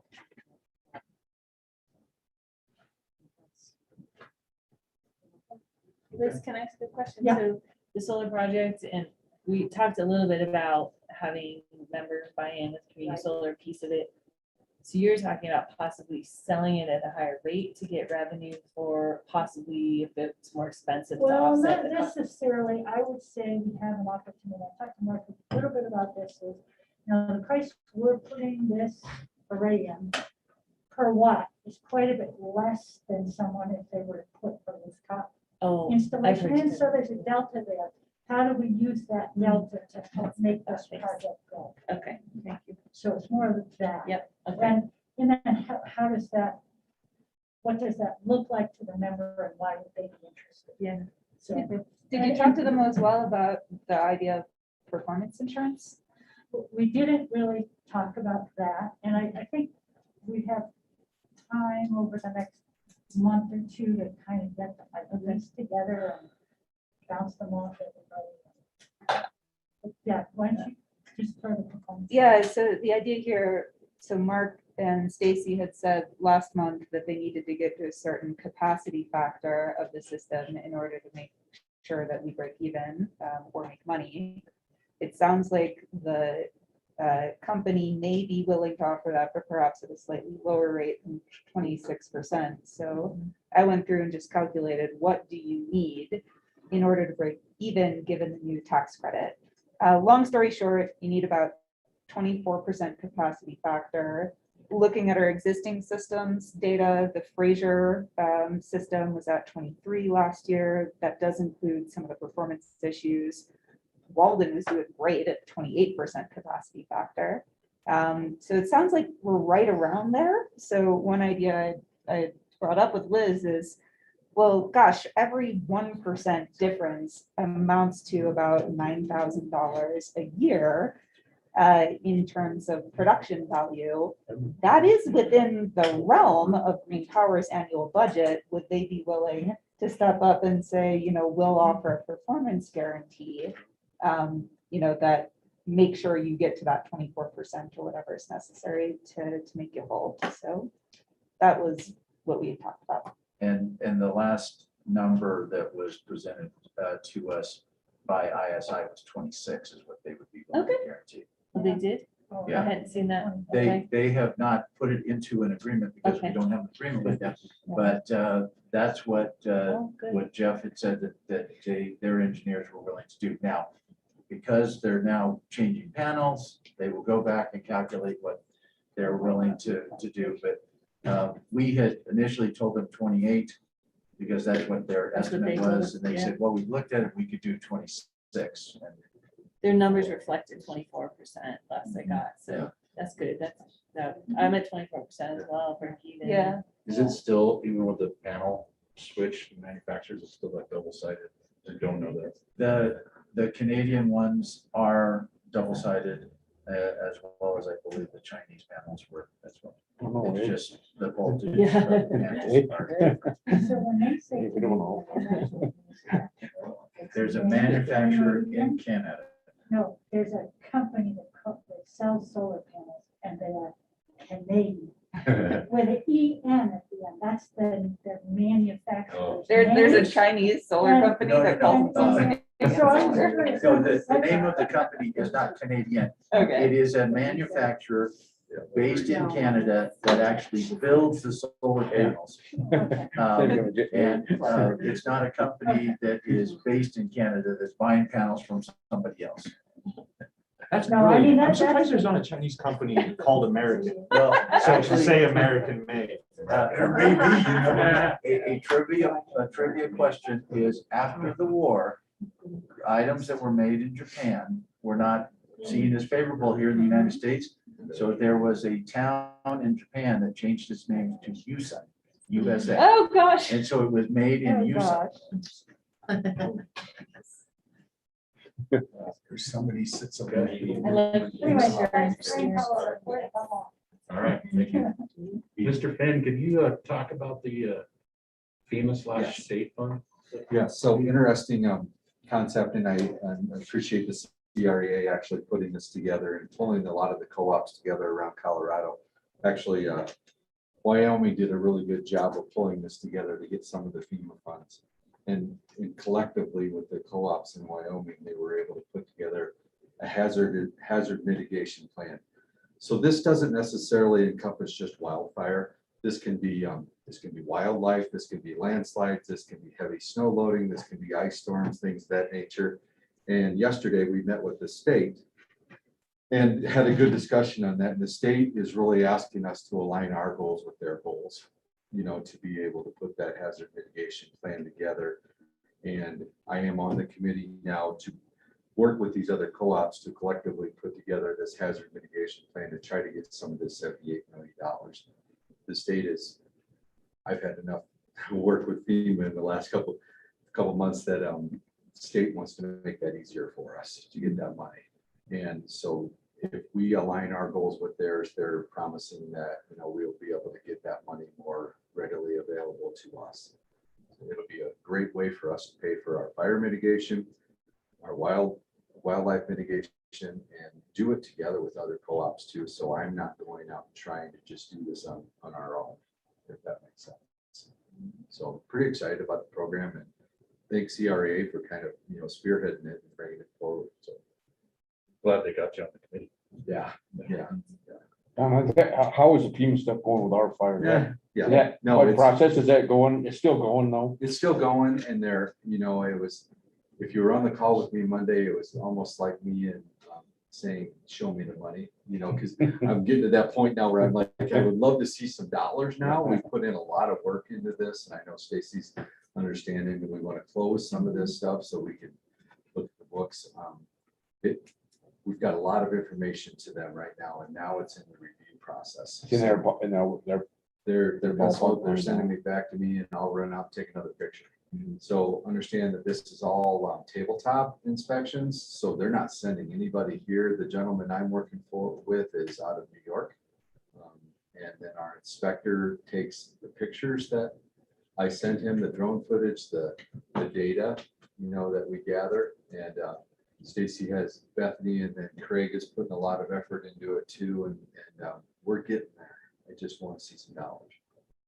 just get, hadn't heard anything on. I Exactly. assumed it was a pretty long process. Yeah, if you drove up 125 today, I mean, there's a lot of damage up there still. We have altitude doing some of the work right now, just replacing some of those burnt poles, just, yeah, because some of that was still energized, and it was making me nervous.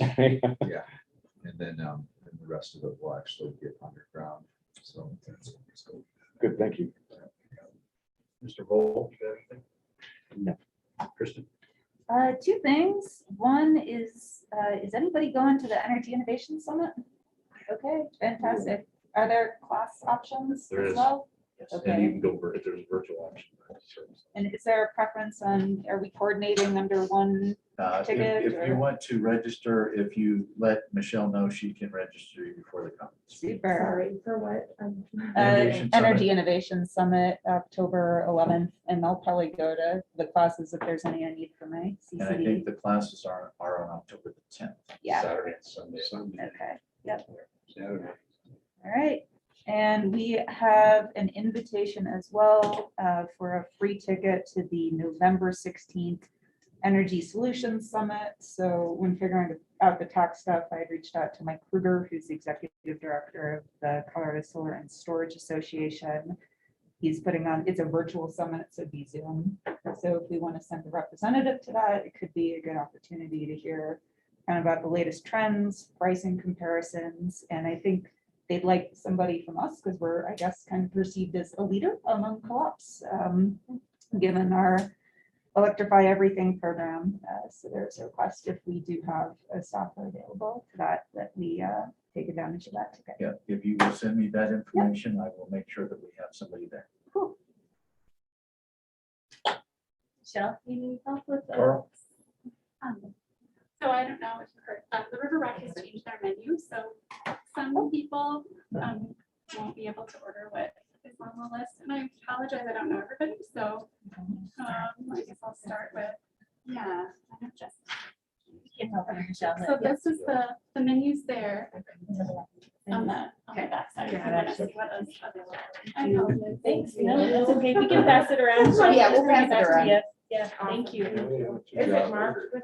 I think there's a check mark next to your name if that option is not. Okay. Thank you, Michelle. I appreciate it. Carl? Yeah, we had the tri-state meeting last week. One thing that I brought up in the meeting, and they're gonna try to start it as soon as possible, is this formula rate discussion. Because my impression of what I understand is that the rate can change yearly. There's a true up at the end of the year, and then next year it either goes plus or minus, which I'm not certain that a lot of co-ops are going to be in favor of or embrace. Especially irrigation co-ops where they like a stable rate. I don't know how that would affect us, but I urge us to start thinking about that when that discussion starts. If we have issues about it, that we express them. I don't know if they're gonna have the rate committee convene, which Jeff and Mark were on last time. I don't know who will be on this time. But anyway, that discussion is coming sooner than later, I hope. I hope the tri-state doesn't wait till the last minute because they want to initiate it in 2023, wait till December of 2022 and let us know what the hell is going on. So we've had a new format at tri-state for the board meetings. All directors are attending all the committee meetings now. And that's where most of the discussion of tri-state business is taking place because of the new law. We have shortened the board meeting, just to basically like ours, as anything important is going into executive session. So kind of confounds me is this law that was passed to bring everything out in the open is really chasing everything underground. But that's my opinion. Dwayne's report,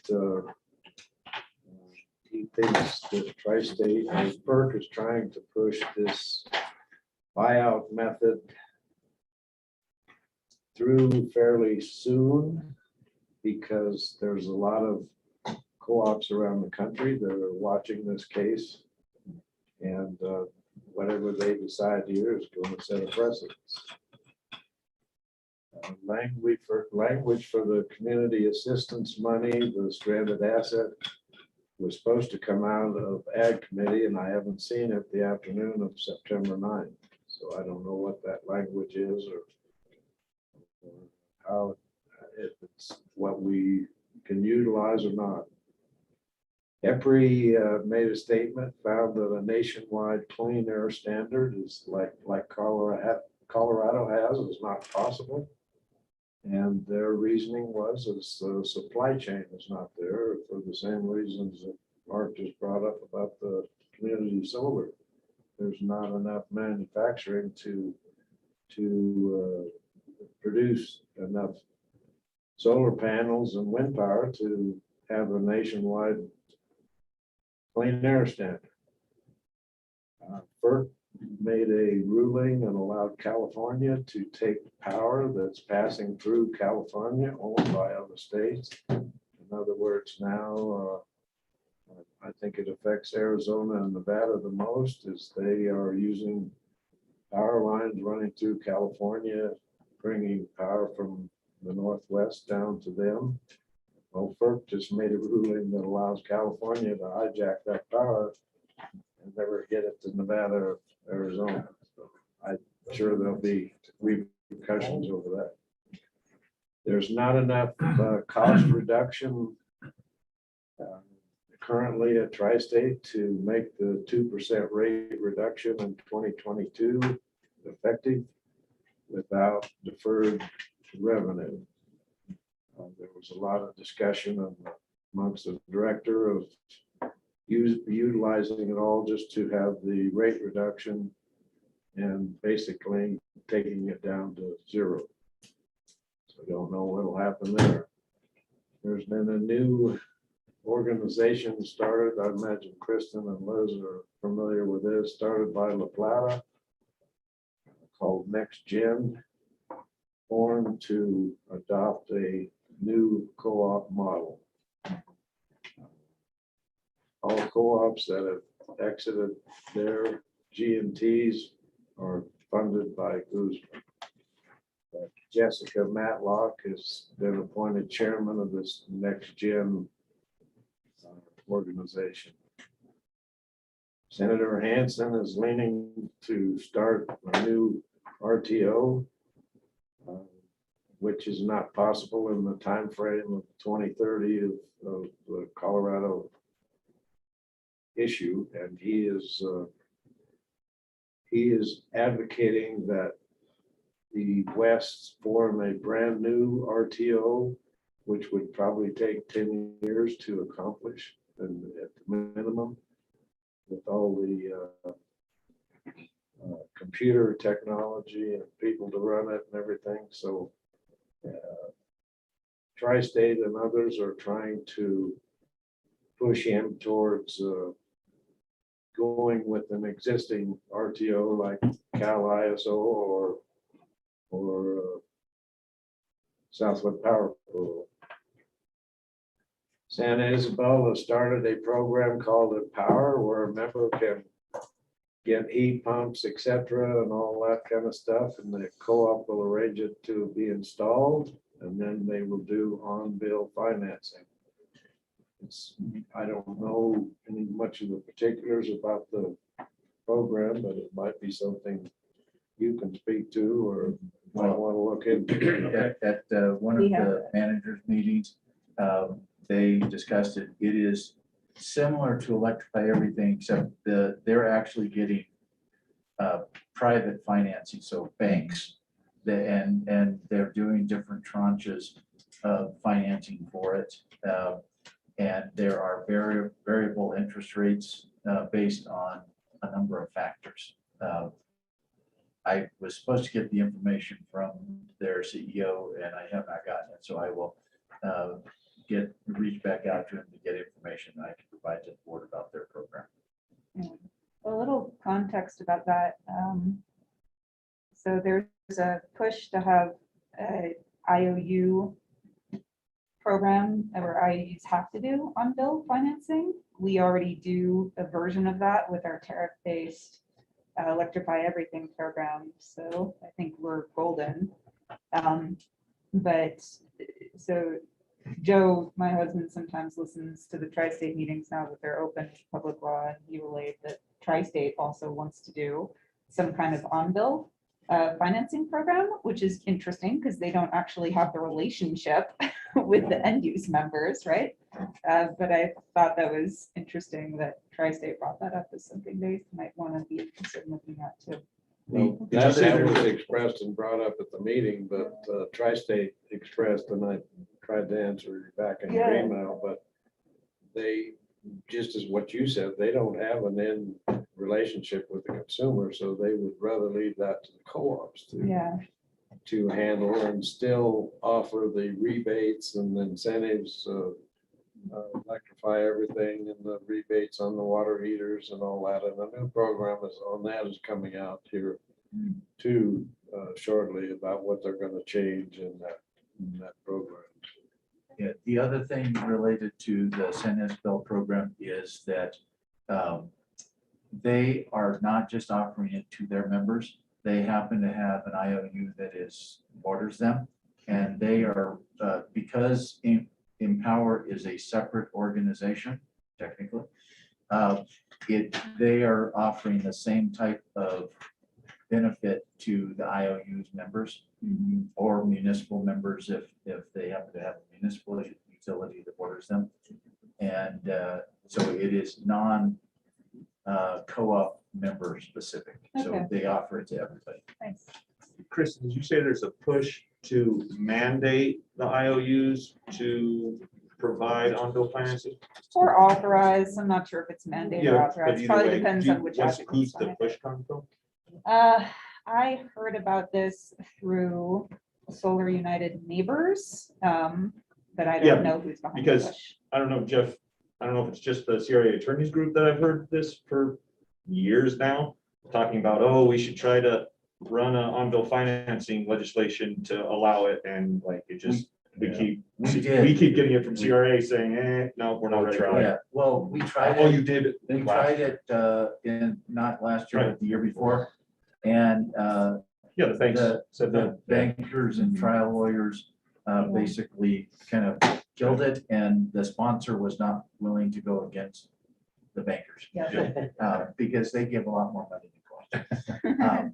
And so it just went away. And so what the co-ops have been doing is coming up with a way to do it that kind of subverts the bankers.